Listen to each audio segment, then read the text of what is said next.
This is Jake from PokerDatamining.net, and today I'm going to share some advanced data mining techniques for Absolute Poker on the Sirius network.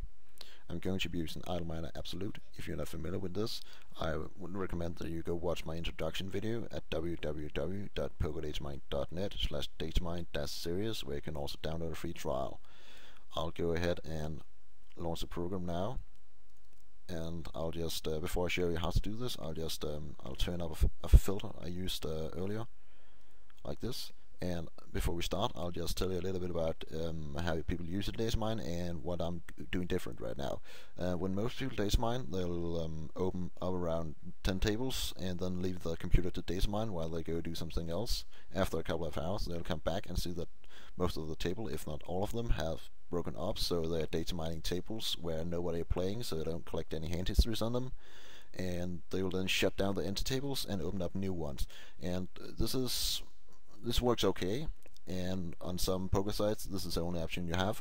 However, Idleminer Absolute can do all this for you and even make it more efficient by allowing you to set some filters for which table it should open up.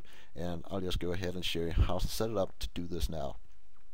The first thing I'll do is go to options and make sure that manual operation mode is turned off. I'll just turn it on here. You can see now it's turned on.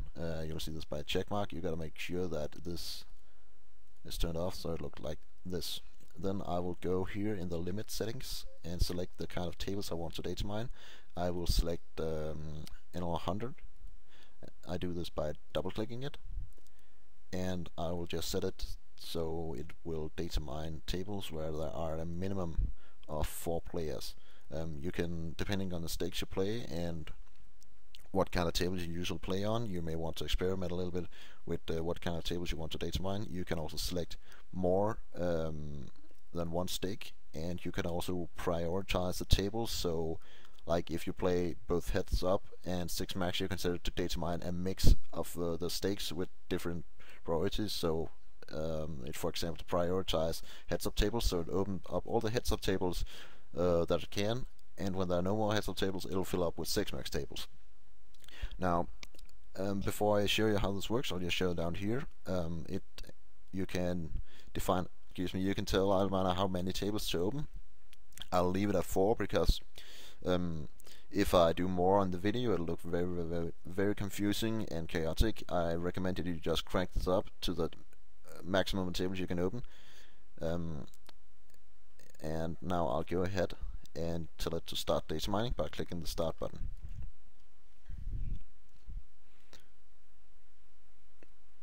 It appears that that game. It was just a little bit lag. And as you can see, the Idleminer is opening up Absolute Poker, and now it's automatically opening tables that fit the criteria I set. And you may have noticed that it opened heads up tables here, and what you'll see in a couple of seconds is that it will shut this down again, like that, and now it's finding another table. And it'll keep doing this continuously until I stop it.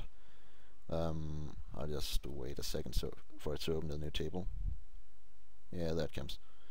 Yeah, it found another heads up table now. It'll just I'll just go ahead and stop it now. But if I left it to leave it like this, it would just keep cycling through all the NL100 tables at Absolute Poker until it finds some tables that fits the criteria I've set up here.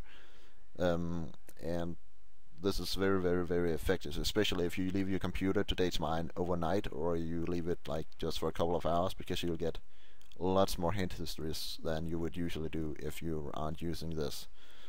I'll just shut down Absolute Poker, and now I'll show you how to set up Idleminer so it launches whenever you leave your computer. It's basically it will replace your screensaver. So whenever you leave your computer, you can set it so like after 5 minutes it will automatically open up Idleminer, Absolute Poker, and start data mining away. I'll do this by clicking reinstall screensaver like this, and I'll just show you here by going to properties and screensaver. You don't have to do this, but this is the easiest way for me to demonstrate how it works. And I will just shut down Idleminer.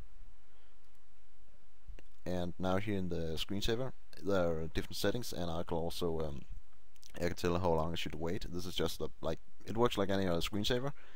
And to launch it, I'll just click Preview.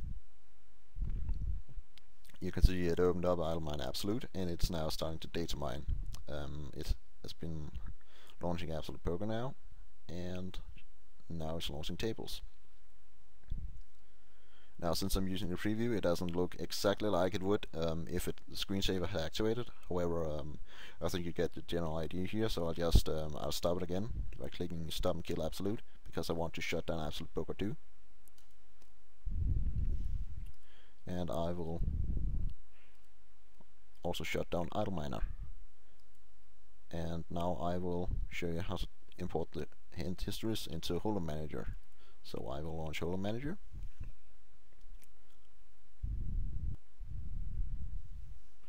And I'll go to Import Files and select the folder that I have been data mining to. Excuse me, I'll go to Import from Folder, that's easier. And I will select the hint history folder I have been using to data mine. It's Absolute Poker HH. Click OK. And I didn't leave it for very long. You can see it had only collected one hint history. However, you can see that it imported all right, and there are no duplicated hints and no import errors. If you have enjoyed this video and would like to know more about data mining or download Idleminer Absolute yourself, you can go to my website at www.pokerdatamining.net/datamine-series.